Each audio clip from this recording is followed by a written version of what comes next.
What's going on, folks? Man, state of this world now.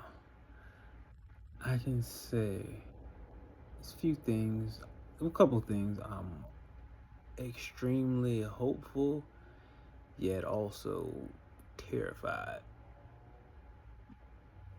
Let me explain.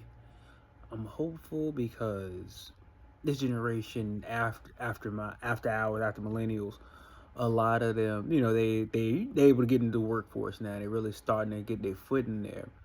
And a lot of them ain't taking a lot of crap either from their positions or their bosses.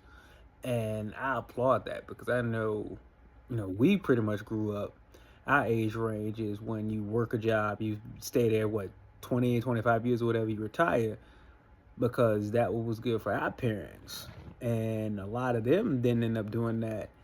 And a lot of us have found out that that's not even an option for us now. And in this younger generation, they already see it off bat and they advocate for themselves, which is a good thing. I'm glad that people are starting to advocate for themselves for what they want and what they should get when they're expected to work a job. So and listen to some of these younger kids. I listen to various variety of podcasts just to keep abreast of what's going on and see how young people are trying to or find their way in the world and put their foot on it too. And I mean, one particular podcast I listened to is Deontay Cal. He had some young guys on. I forgot their name, but some young brothers on there, and they're well educated. And oh man, I love the fact that this generation they don't mind fact checking. They don't mind fact checking you at all. And hey, if I'm wrong, I'm wrong. I ain't got no problem with that. But I love the fact that they would rather get the right information and just go based off of what you say. They rather okay, if it's right, it's right. If not, nah, I ain't falling for that. And that's a wonderful thing. I'm glad they're not so easily manipulated in most cases. However, what terrifies me is some of them they don't know basic human interaction. I don't know if it's because of COVID, because of these devices, or what have you. But I mean, I was just at a pharmacy. There's a young man in front of me. It was about three people in front of me. It was a young man. He was at at the pharmacist to get his prescription. The lady asked, "Now, did he put in his name in the system or whatever?" It's CVS, so they got the thing where you put in your information, whatever, and all your stuff pop up. She asked me if he put his information. He told her no. She's like, "Oh, that's fine. What's your name?" So she got his name, all that jazz, and his two prescriptions that were ready. So she ran everything, and his total popped up. I didn't matter what the amount was. It's not important, but his total popped up. And he just stands there and looks at her. Like, he was just looking like, all right. They said, well, you got to pay this before you get the medication. And he just stood there some more, just started staring. Then he started looking at his phone. And I'm like, I I look like, well, what is happening right now? And she's like, well, I can't give you the medication unless it's paid for. And the boy stood there for about 2 very awkward minutes, and we're trying to figure out what's going on. The boy not saying anything at all, and I mean, I didn't just like. Okay, he seemed like he was cognizant of everything. He was able to look at his phone and do whatever he was doing on there, but he could not interact with that lady as like, hey, I don't have the money for this. What do I do? He just stood there.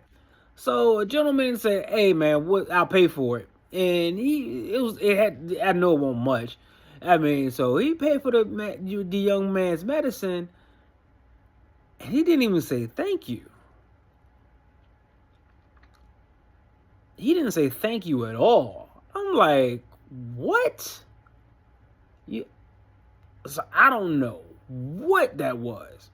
And I just had to ask I asked somebody behind me, like, what just happened? Because I never seen that before. I never seen someone who didn't have the money, had somebody pay for it for you, and you not even tell them thank you, nothing. You just grabbed your medicine and walked out like you were supposed to get it.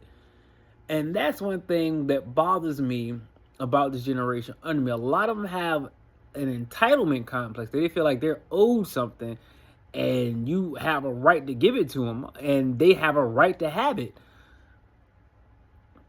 That's what I see in a lot of this younger generation as well too, and that's bothersome. I'm like, wait a minute, how you expect someone to give you something you haven't earned it and you done nothing, like none at all. You did. I don't go off of that. I don't go off of that thing where you don't say thank you. That's a huge trigger for me. If you don't say thank you for things that people don't really have to do for you, they do it out of the kindness of their heart. You don't even give them a thank you. Come on, man. And that's one thing that does bother me. I've seen that quite a few times in just my interactions being out and about, where the younger kids with their parents, and they just totally disrespectful. And like, it's okay. Yeah, that bothers me. That bothers me. And something else that concerns me now is with this war going on, are they going to try to strip this younger generation of what they're supposed to do? Because I just got a gut feeling that this ain't going to go well. And they might try to institute a draft. They'll never let a Democratic president, they would never let a Democratic president institute a draft. I got a feeling they're going to let this Republican one try to institute one. And the young men who are 18 to 30, I don't want their futures taken away from them behind some nonsense that don't need to happen. That's what concerns me the most. The entitlement's concerning, but that concerns me the most. That it's like the system is looking for a way to rob this next generation of their future, and we can't let it happen. We cannot let that happen. They can't institute a draft. Absolutely not. We ain't got no business being in the first place. So I don't know where anyone you all stand on it, but this is where I stand on it. No draft, no war. Shouldn't be able to in the first place. So no draft. And this generation, while it has its spots where like, whoa, that is concerning, it also has its hopeful spots too. And I'm more so on the hopeful side. But we can't let this. I'm talking to people my age now, my generation.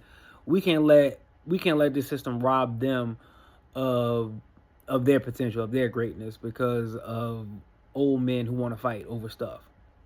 Old men who want to fight over stuff for whatever their goofy reasons are, because it's all goofy, it's all stupid. That if anything that results in a lot of just unnecessary death and displacement is stupid. It is stupid and it's unnecessary and don't progress society. It just sets us back, because all those places that get destroyed, they had to rebuild. Where would they be if they weren't bombed back to the 1900s? Where would they be at if they weren't bombed back to the Stone Age? So we as human beings, we got to understand that we work better together than we do trying to destroy each other. Because once you destroy everything, what you got? A pile of ashes. And who can rule over ashes? So that to me is just the biggest thing. I don't want these young men and women to be robbed of their future. So I hope a lot more people feel the same way. And no draft.